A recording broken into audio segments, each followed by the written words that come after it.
Yeah, we had a Jason's Deli, which was trying to duplicate, like a Cantor's or a Carnegie Deli, where they would stack their sandwiches super high for no reason.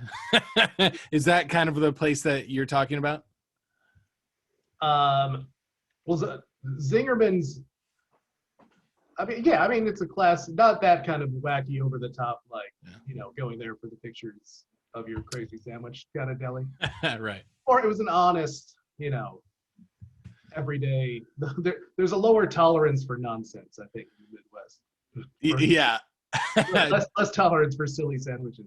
Do you have any interesting memories from either any of those deli places, or did anything crazy happen there, or was that like a place you guys hung out when you were? No, I mean we were that, that's a spot for the airport. I didn't really know Zingerman's in my hometown. No, growing up, it's all about not just Troy, but for most of Southeast Michigan. It's that Coney Island culture, which is like a Coney Island is a diner basically that specializes in the Coney Island hot dog, which is a Detroit specialty. Natural casing hot dog, steamed bun, chili, mustard, onion. Oh yeah. Which doesn't sound like it adds up to a lot, but it adds up to a lot. That's all you need. Yeah.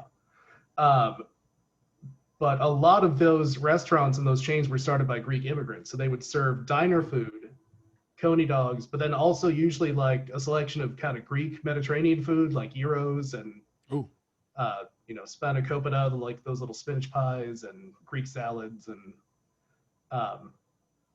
I always do, when someone wants to order Greek food, I always default to however they pronounce gyros or gyros.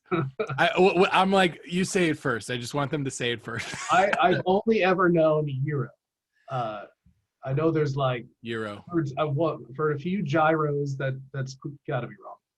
Yeah, it just sounds like we were just talking about. It sounds too American. It sounds too frenetic. But I'll in words that I don't understand or can't pronounce, I'll usually mumble it like, "Oh, there you," and I'll point to it on the menu. That's a good safety. My childhood best friend, Paul Hartalupis, lived a couple doors away. His family was Greek, and he spoke quite a bit of Greek. And he always insisted that it was supposed to be euro, like not a euro, but euro, like that schwa sound, euro. It's more mumbled and aggressive. Yes, it sounds a little bit like a threat. Yeah, it sounds like if you knock into somebody on the sidewalk, like, and they weren't expecting, and you accidentally like hit them in the stomach with your bag. Yeah, it sounds like a word shouted by a man whose lid just came off his coffee cup. Some dumb coffee cup, no ember cup. No lid on the ember. Well, all this talk of food leads us into our next segment, What You Eatin', and we've already started talking about it. You mentioned a deli called, what was it called, Max and Irma's?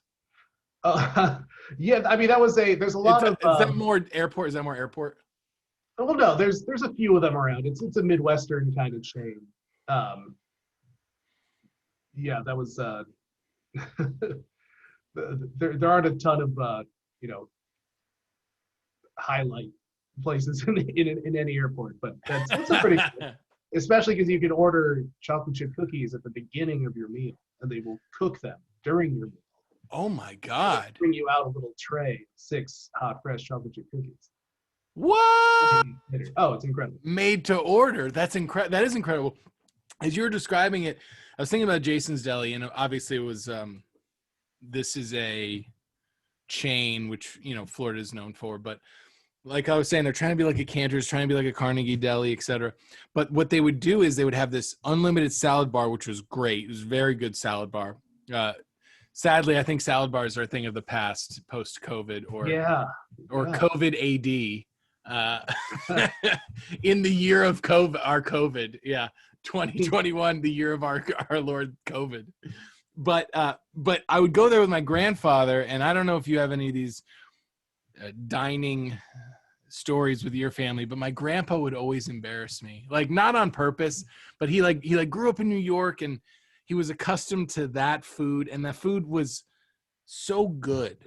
Like I've only eaten at one place that he's ever eaten at, and it was a steakhouse in New York, and it was like incredible. It was just amazing. But we would go to Jason's Deli, and there'd be, he'd order like a corned beef sandwich or something. It's a 70-year-old guy, and they put it. Yeah, and I don't know, whatever he was in the mood for. He wasn't a turkey guy, let's just say. Sure. Yeah. He's not eating the lean meats. No, this is a cured beef, man. Yeah, exactly. Yeah, his diet was a pack of smokes and a corned beef. Oh, my tummy's grumbling. Skip the bread sometimes. Who knows? But anyhow, they would bring it out on this plate, and the sandwich would, I'm not exaggerating, would be like the size of his head. And he would be like, what is this? Look at the guy. Look at the poor kid that's delivering the food. He's like, what is this? Like, there's too much. He would take it apart to be like, and he would take the toothpick out of the sandwich, take the bread off, and then hold the meat up. He'd be like, and he would swing it a little bit. Was he upset that there was too much? He was upset there was too much meat. He was like, look at this. There's too much here. What am I supposed to do? And he opened his mouth, and he's like, my mouth isn't this big. What do you people do in here? He would make a scene. But it started off innocently enough. It started off like he was confused. And this wasn't the first time we had gone there. And then he saw how it just, it made, I don't know, 7-year-old me just go, oh, no, I just cover my face. And then he would be like, what is all this? What's all this for? This is a waste. He's like, and he would be, he's this guy. He'd be like, take it back. Just take it back. Assuming there's like some chef there. Wait a minute. So he thought it was wasteful that he wasn't going to eat it. So his solution was to send the whole thing back, or it's just going to get thrown in the garbage. So I don't think he knew what was happening in the kitchen, but his thought process was send it back. Let's give you another shot at giving me a sandwich here. A smaller sandwich. A smaller sandwich, yeah. Did he know that like to-go boxes exist? Did he know that he's free to? In most states, I think you're free to just take leftovers home with you. In Florida, if you don't eat it all, then you get whipped, and they feed that food to the gator in the back. Every restaurant has a pet gator. Yeah, the chef. Yeah. Right, the chef. Yeah, exactly. It's a gator with his little chef hat on.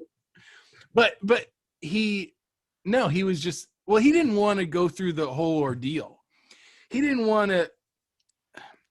He just, he was exhausted after a long day of designing pools. He designed pools, and at this point in his life, he was also in the military at another point. But he was just like, I don't want to have to take the meat off this sandwich so it's a size that will fit in my mouth.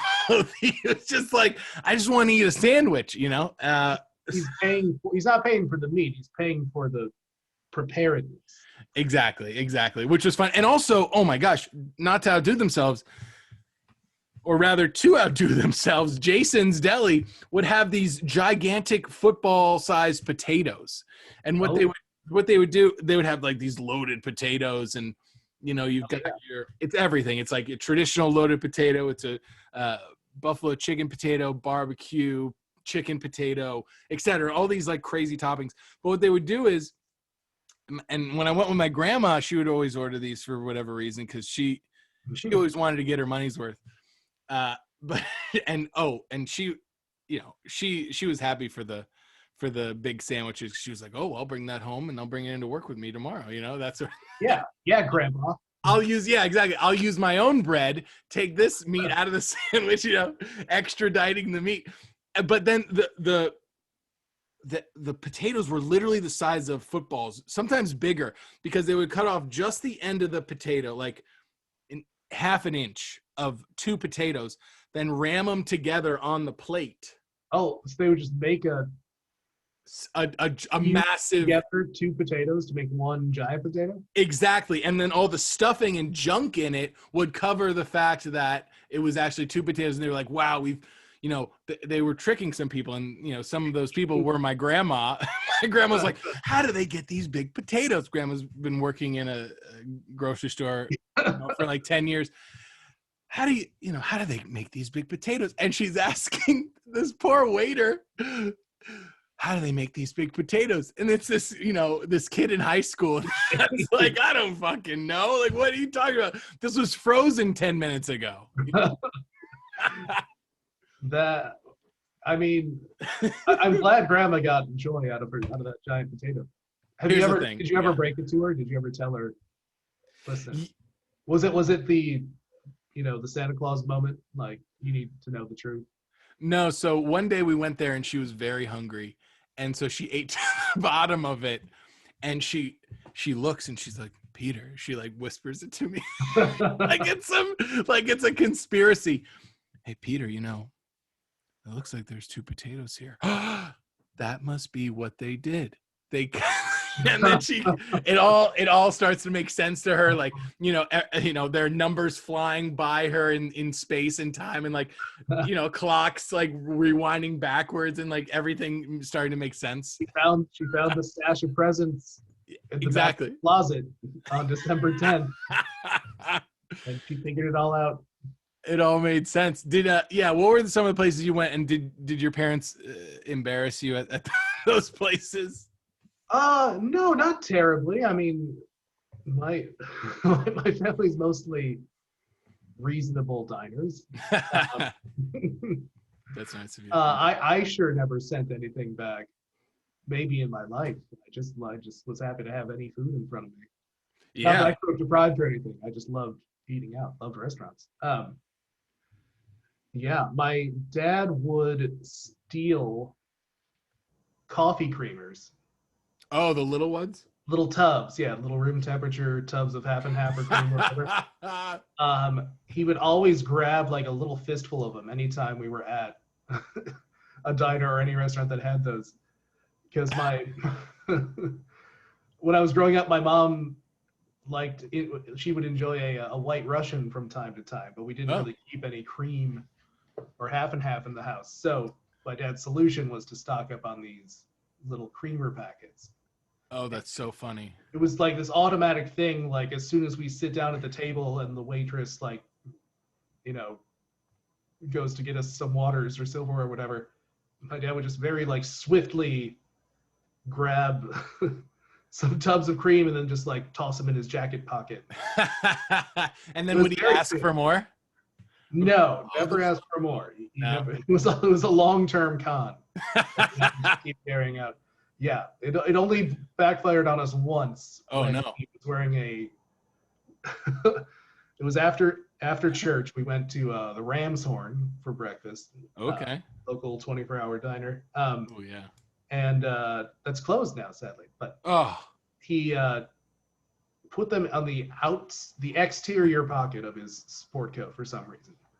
And then when we got back in the car, he opened the car door and then slammed the car door shut on his pocket.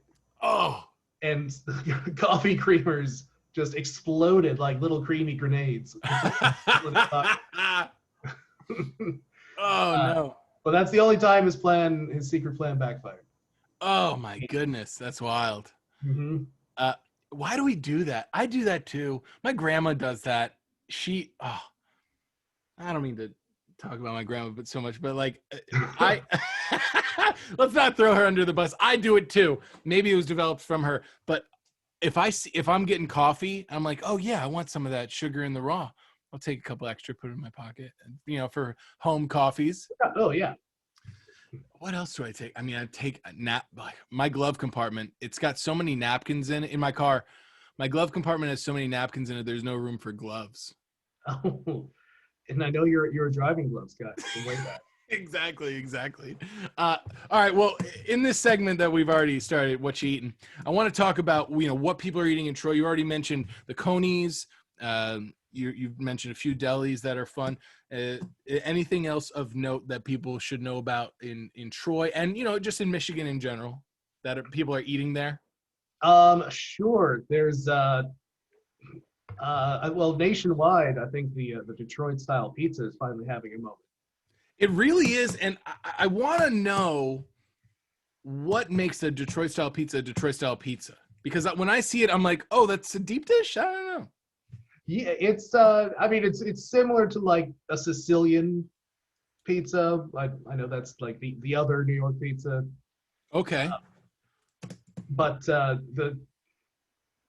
guess what makes it the signature characteristics, I would say, is that you use a special cheese called Wisconsin brick cheese that I don't even know if you can buy in any supermarkets. It's just like a weird commercial kitchen cheese. Really? Yeah, it's some proprietary cheese from some creamery in Wisconsin. But And it's like it's like what is it? A traditionally hard cheese or a soft like cheese? I mean, it's a medium firm cheese like a Monterey Jack or a cheddar, And or even like a processed mozzarella. Like it's similar, good melty cheese, but it's got this nice like kind of buttery, sort of tangy flavor to it. And you kind of cut it and lay it down like mozzarella, or do you grate it? Neither. Oh. The traditional preparation is to cut it into like cubes. Oh, wow. Okay. Because it goes into a hot oven and it has to sit there for a while because it's sort of a thicker crust. So the cube shape helps it melt a little more slowly so it doesn't like split and get oily. Ooh, okay. It's a lot of engineering when it gets pizza. Is it mostly the cheese that makes the Detroit style? Take us through the Detroit style. The cheese has to go all the way to the edge of the pan. That's what I'm talking about. So you get this crusty, caramelized, crunchy cheese ring around the entire exterior. Yeah. The pan itself is a special pan with these like kind of sharp right angles. That I guess back in the day they were like industrial sort of general purpose storage pans that they would use in auto plants to like hold loose screws and bolts and stuff. Someone just grabbed a couple of them and took them home. No way. Used them for pizzas, yeah. Oh, fun. But you've got this light kind of almost focaccia-like crust. Yeah. It's in an oiled pan, so it gets kind of all fried up and crusty. The sauce goes on top. Controversial. Okay, so when you say focaccia, does it have like it's the focaccia type texture of it all? Or yeah. It's just a light same seasoning? Well, I mean it's a pretty standard pizza dough flavor, just flour, water, yeast, salt, maybe a little oil inside, but okay. Yeah, it's just that nice kind of slow rise, nice and airy and bubbly. So even though it's like a thick, deep-ish situation, it doesn't taste like that. It tastes a little lighter, not like a big, heavy Chicago situation. Got it. It's not as dense. Not as dense, no. Okay, nice. Surprisingly easy to eat a whole one. So you've got this light, airy focaccia style crust. Mm-hmm. Then you're saying sauce and then cheese? No, cheese and sauce. Oh no, yes, yeah. It's the cheese goes down first, and then lay down strips of sauce. Oh. Yeah, the Detroit red stripe is one way I've heard this pizza described. Kind of like an American flag. Maybe we're more like a like a Catalonian flag, a Peruvian flag, like just a few red stripes, not a lot of. Okay, yeah, like a Cuban flag or a Puerto Rican flag, whichever one uses the red stripes. I don't know. Yeah, it's but yeah, it all adds up to a delicious pie. And if every local kind of bar or tavern usually has their own. So like you'll get everybody's little take on the Detroit style, depending where you go. What sort of variants are within the traditional style? How far can you go in one direction by still calling it traditional? um, the variations, I'll be honest, are probably pretty subtle because, Yeah. yeah, like we discussed with the sandwiches, the Midwest is very low tolerance for silliness. Um, Even like toppings wise, nobody gets too fancy. It's all just your classic pizza toppings, pepperoni, mushrooms, etc., supreme, Yeah. that kind of stuff. Um, it's really just like it's almost always something you can't quite put your finger on. So, but you'll insist that your local place is better because it's tastes. Right. Now you mentioned you put the you mentioned crust cheese sauce. When you're putting the stripes on, do the stripes of sauce? Is that the right way to say it? The stripes of sauce, or what should I Sure. say? Yeah. When you're putting the stripes of sauce, do you lay the sauce over the cheese, or is that forbidden? Oh yeah, that's good. Okay. That's over the cheese. Okay. All right. Great. Wow. All right. Well, that's it. That's all it is to do the Detroit style. It's pretty simple, yeah. And then the only major debate is whether the toppings go under the cheese or on top of the cheese. Some people Ooh. swear by under the cheese, others insist on top. It's probably the only major controversy in the Detroit pizza community. Wow. Well, I know you as an incredible baker and Oh, thank you. cook. What say you on this controversy? What do? You go bread, cheese, sauce, toppings, or do you go bread, cheese, topping, sauce? And in your expert opinion, Yeah. what would cook it more evenly? In terms of cooking it more evenly, well, I wouldn't say one is any better than the other. Okay. If you're a pepperoni person, if you like those cuppy, crispy pepperonis, then they have to go on top because they got That's to the be going to. hot air. Right. But that said, I grew up in a under the cheese toppings family. Like I have memories of being at certain restaurants or pizza places and it being specifically requested that our pepperoni go under the cheese. Wow. So it's the bread toppings cheese sauce? Like it can be, yeah. No, I like almost that. inevitable 99 times out of 100 I would just get pepperoni. So Yeah. yeah, dough, pepperoni, then cheese, then the sauce. I like the sound of that. The only advantage I think is that you get that pepperoni grease just like soaking into the dough. That's excellent. Like Yeah. yeah, hopefully soaking around the outside too, so the pizza kind of fries in pepperoni fat.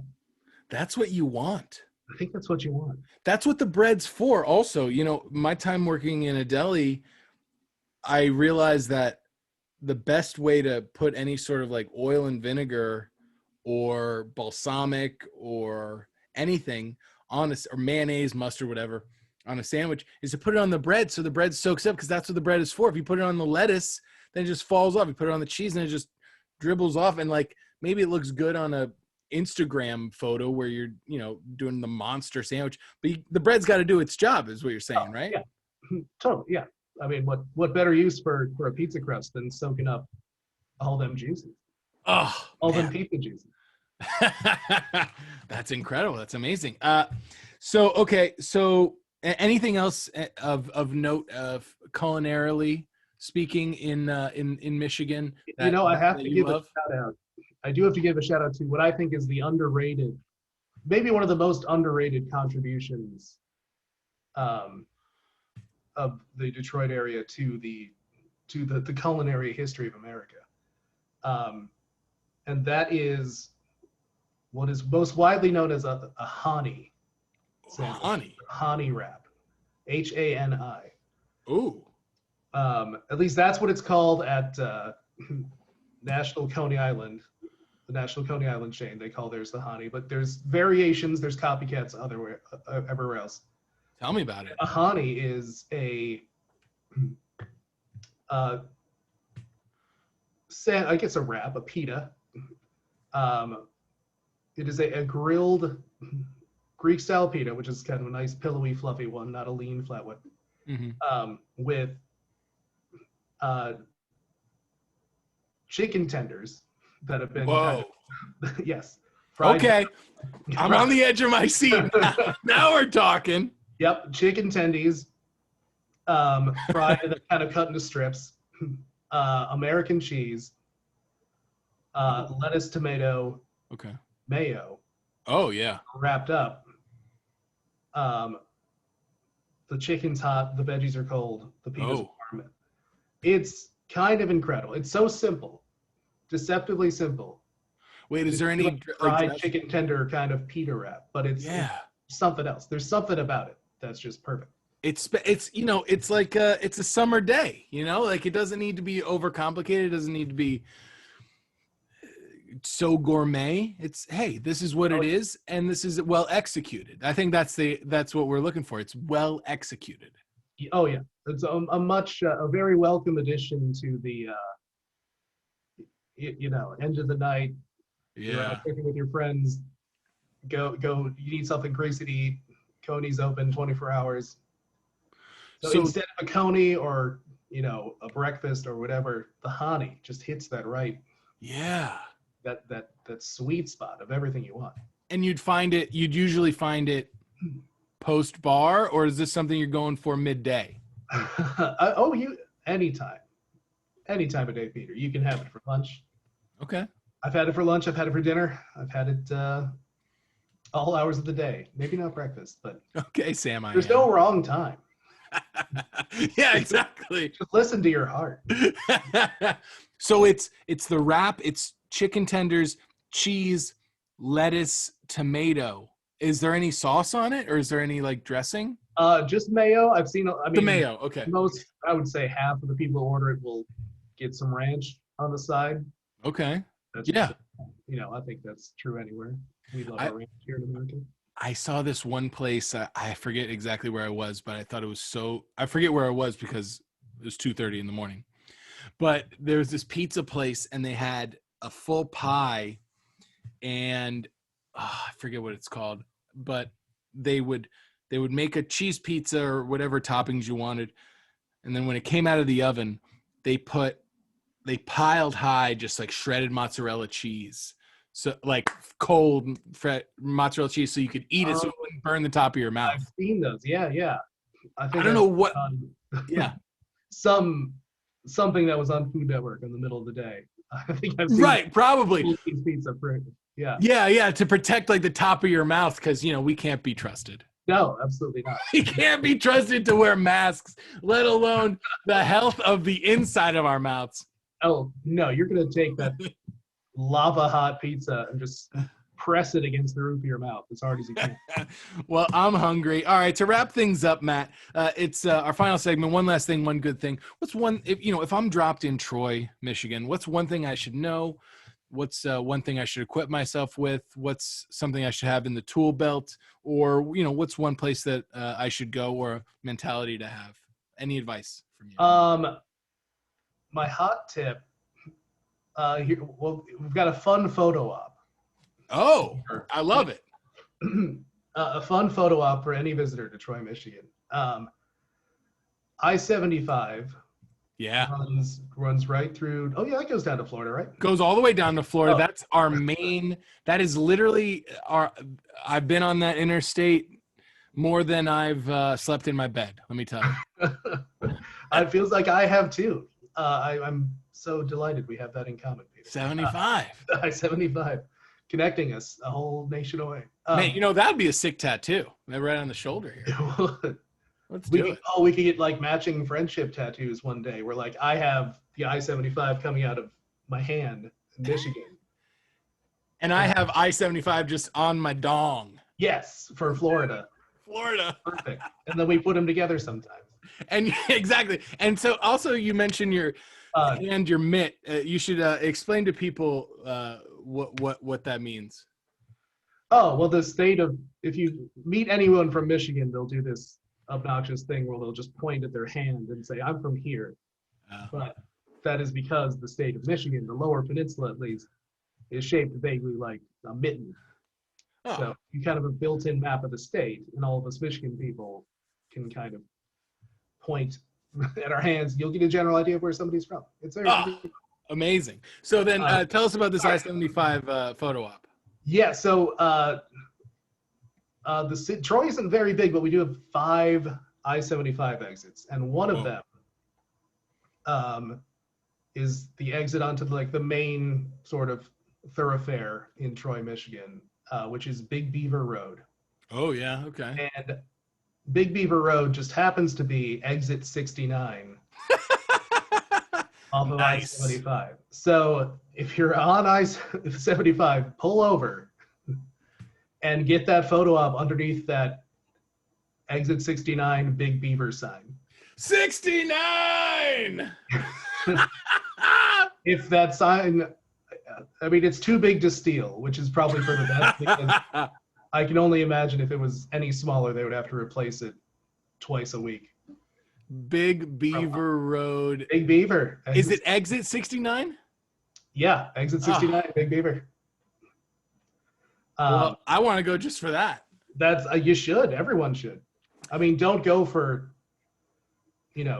JD Power and Associates World Headquarters.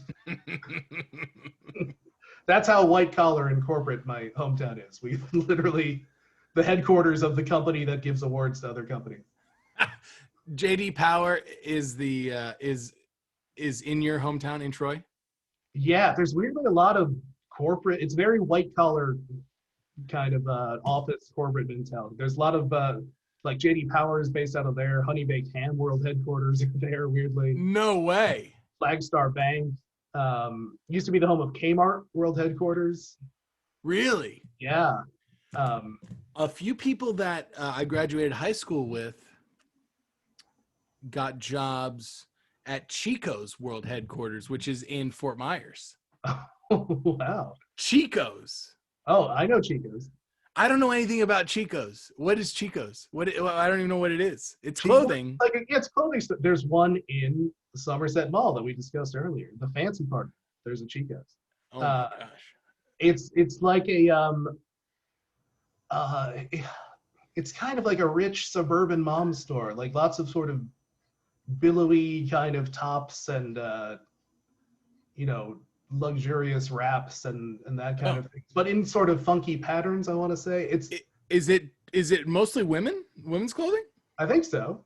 I mean, it's been it's been a long time since I've been in or near a Chico's. I don't know if I've ever been in a Chico's. I don't think I have either, but just based on the logo and the level of excitement that people have with it, it's like it feels like a lot of fluorescent flowy tops for men and women and and 3/4 length pants. Oh yeah. Right? Yeah, that feels right. Like a nice lightweight summery fishing pants. I gotta get inside of Chico's, damn it. You got the hookup. Your friends are at HQ. Have them sponsor the pod for a week. Well, yeah, exactly. A crate of Chico's gear to wear. This is neither here nor there, but the one girl that I know that was working there, seriously, her name's Lauren, and she went to the University of Alabama. And when I was in college, I went to Birmingham Southern for my freshman year, and I traveled to Tuscaloosa to visit her because it was a crazy party school. And on that day, we saw a kid literally get thrown through a glass window at a frat house. Wow. And so the story was the kid, like, I was like, that was what you do, is Greek life. That's it. That was what you did in Tuscaloosa. Yeah. Exactly. Yeah. You belonged or you didn't. And Lauren was trying to get me into this party. And she's this, this like cool, blonde chick. And she's like, oh, I brought all my girlfriends, and this is my friend, he's visiting from out of town. And they were like looking me up and down. And then I looked to my, almost like there's like a bouncer in like a club or something like that. I looked to my right, and this kid, I just noticed this guy gesticulate, like, just like he looked fierce. He was inside the party, and he was this huge guy. He was like massive, like linebacker. Mm-hmm. and he goes, and apparently he was in the fraternity, and he goes to this kid who's a pledge because it was freshman, or it was fall semester. There's this pledge. He goes, "Hey, get me a beer." He goes, "I don't know who you are. I'm not getting you a beer." Oh my God, that's literally all there was. Picks this kid up by his neck of his shirt and and his belt, throws him through the window, and there were shards of glass around me. And I was like, "Lauren, I mean, we could go anywhere else. Let's go to," and then we just ended up going to Pt2, and we ate Oh yeah. ate at Pt2 and then drank in her dorm. Which, what are you gonna do? It sounds like things were kind of volatile at that time. I Probably think so. wise to steer clear for the night. Things were crazy. Speaking of parties, any wild house parties that you encountered in Troy growing up around there? Anything interesting? I didn't get invited to those parties. Thanks for Oh, inviting get me. out of here. No, serious. Like I was very much an in-betweener kid. Like the only people who were when I was growing up, the people who were, having raucous, parties with booze and no parents were either like kind of the burnout kids, like the the skater kids, or the metalheads, or the kind of the punks and stuff, or Okay. it was either them or like the super popular kids, Mm. which I definitely was not one of. So But most dude, most of my wild parties were just like Xbox in the basement with a pile of chicken nuggets. but dude, and my friend Kevin and my other friend Kevin. two Kevins, Yeah. Kevin and Matt. Well, what about, the Godspell rap party must have been sick. Or Technicolor Dreamcoat. Weren't you in theater?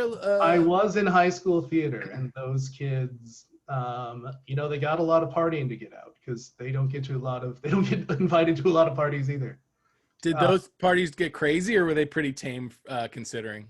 They were, at the end of the day, they were still a bunch of theater nerds. So there was staying up late and blasting, having sing-alongs to, cast recording CDs of Rent, because that's the cool play. Right. Right. What made Rent the cool play? It was the most known, but what made it the cool play? Oh, because it was about just sex and drugs and AIDS. And it was all the cool stuff. It was, the music was modern, and it was a rock opera, and the lore behind the show. The guy who wrote the show, Jonathan Larson, died very suddenly, the night they were supposed to premiere on Broadway. Oh my God. That on top of everything else of the show about all these nobodies who are trying to be somebodies in New York City. Created this incredible. The whole vibe. Yeah. I feel like there's some Rent backlash now because it seems corny after all these years, but I'm still here for it. I'll still stand for Rent. All that singing in parties prepared you for your ultimate piece of street cred when it comes to me, which is we were at the very first emo night LA. That's right. Ever, as it launched, the very first one. It was at the Shortstop in Echo Park. We waited in line. We went in there, and it was me, you, Sarah Moselle. I don't know if anybody else was there in our party, but oh man, emo night LA. Wasn't even called emo night yet. It was called Taking Back Tuesday, right? Yeah. Mm-hmm.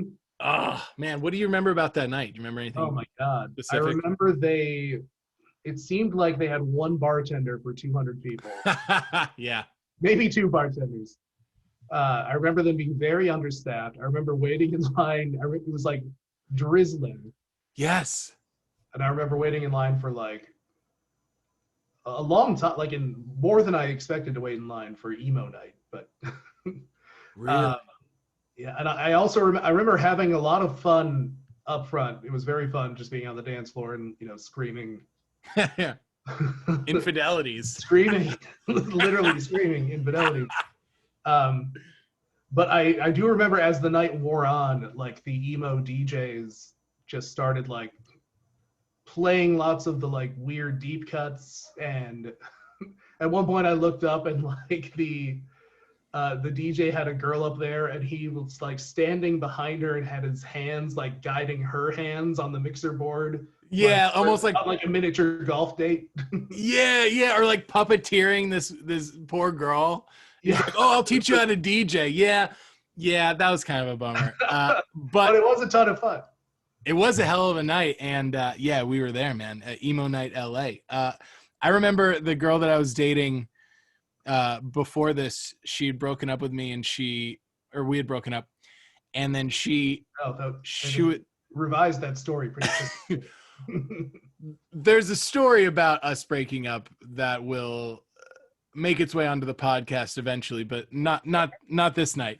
Anyhow, we broke up in such a way where the earth was scorched, and it still is.